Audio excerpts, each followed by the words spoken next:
ফার্স্টে বাইকের কাজ করাইছি হচ্ছে এইখানে স্টিকার দিয়েছি, এখানে আমি 3টা বর্ডার দিয়েছি, এই পাশেও সেম ভাবে করেছি এই জিনিসটা। যাই হোক, এই জায়গাটা আসলে দেখুন অবস্থা, কে কমিন্দে ঢুকাবে, কে কি করবে, কোনো কিছুর আগাগোড়া কিচ্ছু নাই। তো যেটা হচ্ছে আজকের ভিডিওর মেন টপিক, এখন আমি যাচ্ছি স্টিকার মডিফাই করতে আমার বাইকের 2-1টি পার্টসে আর কি। আমার বাইকের অনেকগুলা স্টিকার মডিফাই করার প্ল্যান ছিল, ভেবেছিলাম যে ট্যাঙ্কে একটি মড দিব স্টিকারের, দেন আদার্স আরও কিছু পার্টে, বাট দোকানটা কখনোই আমি খোলা পাই না যেখানে গিয়ে আর কি আমার কাটিং করানো লাগবে আমার বাইকের জন্য স্টিকারগুলো।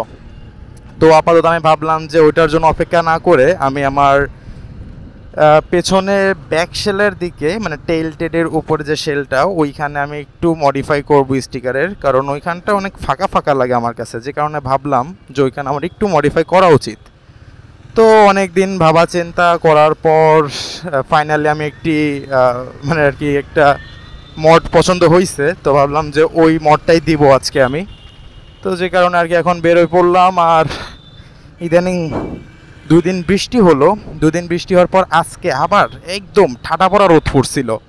এখন অবশ্য বাজে 5টা, এখন একটু রোদটা কমছে, বাট সেই গরমের ভাবটা এখনও যায় নাই, মানে প্রচুর গরম লাগতেছে, তার উপর আবার হেলমেট পরে আছে, আরও গরম। তো যাই হোক, এখন দোকানের দিকে যাই এবং দোকানে যে বলি কত কষ্ট হবে সেটা আমি আপনাদেরকে বলে দিব, যাতে আপনারা কোথা থেকে করাইলে একটা আইডিয়া পেয়ে যান যে আসলে এটার কস্ট কীরকম। এবং আমাকে অবশ্যই ভিডিও লাস্টে জানাবেন যখন কমপ্লিট হয়ে যাবে যে দেখতে কেমন লাগছে। তো চলুন বেশি কথা না বাড়িয়ে আগে দোকানে যাওয়া যাক। যাই হোক, দেখি আগে দোকানটা খোলা আছে নাকি, কারণ মাঝে মধ্যে দেখি এই দোকানটাও অফ থাকে। না, আজকে সৌভাগ্যবশত দোকানটা খোলা আছে।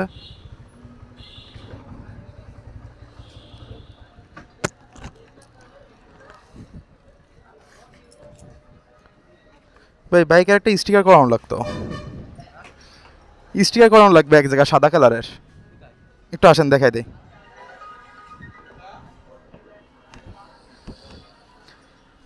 এই যে এইখানে এই যে পোর্শনটা না, এই পর্যন্ত, হ্যাঁ শুধু এই পার্টটা, 2 সাইডে। যাই হোক, বুঝতেই তো পারতেছেন যে তাহলে এইখানে করবো আর কি। আরও কিছু স্টিকার করাতে চাইছিলাম, যেমন ট্যাঙ্কের উপরে একটা গ্রাফিক্স দিতে চাইছিলাম, সেটা দিতে পারতেছি না। দেখি এনাদের কাছে শুনি, এনাদের কাছে যদি কাটিং মেশিন থাকে তাহলে তো ভালো। আর তাছাড়া এখানে আমার একটা স্টিকার দেওয়া লাগবে, কজ এইটা কিন্তু আমার অরিজিনাল এক্সজস্টটা। অনেক সময় কি সবাই মনে করে যে এটা মনে হয় আমি আফটার মার্কেট লাগিয়েছি, বাট না, ওটা আমার অরিজিনালটাই। জাস্ট উপরে যে প্লাস্টিকটা থাকে ওই প্লাস্টিকটা খুলে দেন এটার যে মাথাটা ওইটা কেটে আর কেটের ভিতরে ঢোকাই দেওয়া হয়েছে, যে কারণে মনে হয় যে এটা আফটার মার্কেট। এটাই একটা স্টিকার দেওয়া লাগবে ব্র্যান্ডের লোগোর জন্য। দেন এইখানে একটা স্টিকার দেওয়া লাগবে। হাবিজাবি ছোটোখাটো কিছু স্টিকার মডিফাই করতে চাইছিলাম, বাট দেখি আজকে পারি নাকি। যদি নাদের কাছে যদি ভালো কোনো স্টিকার থাকে তাহলে আজকে করে ফেলবো এগুলা। আর বাইকেরও সার্ভিসিং করানো লাগবে আমার, কিছু প্রবলেম হয়েছে, সেলফে সমস্যা হয়েছে আমার, মোটরটা চেঞ্জ করানো লাগবে। দেন আরও একটু কাজ কাম আছে। তো এই বাইকটা নিয়ে আমি আগামীতে কিছু ভিডিও করব, যেখান থেকে আপনারা বুঝতে পারবেন যে বাইকে আমি কী কী মোড দিচ্ছি এবং বাইকের কী কী সার্ভিসিং করাচ্ছি। আর সব কিছু কমপ্লিট করে দেন একটা আমি ফাইনাল ভিডিও দেবো পুরো বাইকটি নিয়ে। তো আপাতত আমি ছোট ছোট ভিডিও করে আপনাদেরকে দেখাবো যখন যে কাজটা করব। অবশ্যই আমার সাথে থাকবেন এবং চ্যানেলটা সাবস্ক্রাইব করে দেবেন যাতে সব কিছু আপনারা ইন ডিটেলসে দেখতে পারেন।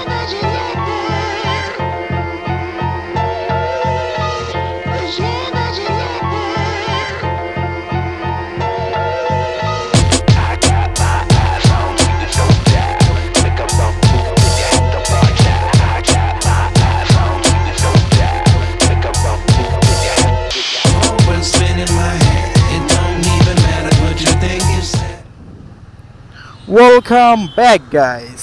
তো ফাইনালি আমি বাইকের কয়েকটি পার্টে স্টিকার করলাম, যেটা মেনলি চাইছিলাম সেটা করতে পারি নাই এখনও পর্যন্ত। আমি গতবারও একজনকে বলছিলাম, বাট সে করতে পারে না, আপনাকে একটু আগেই বলছি। এবারও সেই সেম অবস্থায় বললাম যে ট্যাঙ্কে করা যাবে নাকি, বাট না, ট্যাঙ্কে করা পসিবল না। তো আমি মাত্র হচ্ছে ওয়েট সেকেন্ড, আমি মাত্র হচ্ছে স্টিকার করাইছি এই ট্যাঙ্কের এই মিডিলটাতে। তো ওইটা আমি এক জায়গা নেমে দেন আপনাদেরকে আমি দেখাচ্ছি যে কি কি স্টিকার করালাম এবং কোথায় কত কি কস্ট পড়লো। আগে যাই, এই কোলাহল ভাল লাগতেছে না, ফ্রেশ একটা জায়গা দাঁড়িয়ে দেন আপনাদের সাথে আমি কথা বলতেছি। তো বাইকটা এনে মাত্র মাঠে নামালাম, আর মাঠে নামানোর পর যে ব্যাপারটা হয়েছে, একটু আগে হচ্ছে বৃষ্টি হয়েছিল, পুরা কাদা হয়েছে মাঠ, বাট আমি হচ্ছে জানতাম না, নামাই দেওয়ার পর দেখি যে অর্ধেক গেড়ে গেছি। তো যাই হোক, এখন আপনাদেরকে একটু দেখাই যে বাইকের কী কী কাজ করলাম। ফার্স্টে বাইকের কাজ করাইছি হচ্ছে এইখানে স্টিকার দিয়েছি, অ্যান্ড এই স্টিকারটা আমার কাছে পার্সোনালি ভালো লাগতেছে, অ্যান্ড এটা হচ্ছে সিলভার কালার, কারণ আমার বাইকের বেশিরভাগ পার্টসেই সিলভার কালার করেছি, তো ভাবলাম যে এখানেও তাহলে আমি সিলভার কালারটা ইনস্টল করি। আর এইখান থেকে শুরু হওয়ার পর এইভাবে করে এসে এইখানে আমি 3টা বর্ডার দিয়েছি 2 সাইডে, যাতে দেখতে সুন্দর লাগে।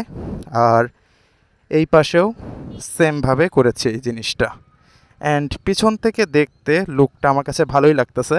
আর এইটা ছাড়া আরেকটা যে কাজটা করেছি সেটা হচ্ছে ট্যাঙ্কের মিডিল পার্টে কার্বনের স্টিকার করেছি, অ্যান্ড এর আগেও আমার কার্বন স্টিকার ছিল, বাট ওটা 1 বছর হয়ে গেছে। এই যে হচ্ছে আগেরটা যখন করছিলাম তখন এইখানে লাগাইছিলাম, অ্যান্ড এই যে হচ্ছে অবস্থা এটার।